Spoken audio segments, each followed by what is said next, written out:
Nezavisnu državu. Srcu i duše Srbije. Deo Srbije. Emotivni naboj.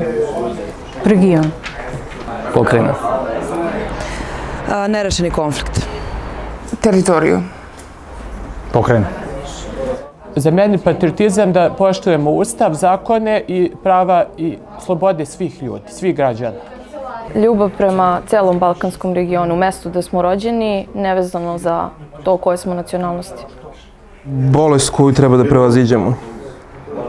Ljubav prema zemlji. Biti prvo tolerantan prema sebi, onda i prema drugima i voleti ne samo sebe u svojoj zemlji, već i sve druge u svojoj zemlji. Agresor. Agresor. Budućnost Srbije. Agresija. Pakt. OVK. Mislim da je albanska strana krivlja. Svi pomalo. Ljudi generalno, pogotovo oni ljudi koji su trenutno bili na vlasti i nerazumevanje, nesposobnost za vođenje dijaloga. Status quo. Mislim da su Srbi pobedili taj rat. Izdaja. Izdaja. Okupacija. Međunarodni akt ka nezavisnosti. Rešenje. A ja sa brojevima nisam dobar. Trebalo biti negdje oko 50.000.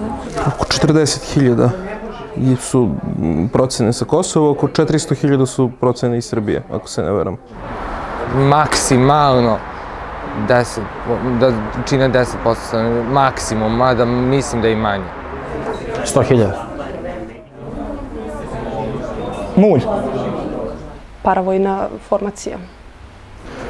Zlo. Teroristi. Srbija. Akcija.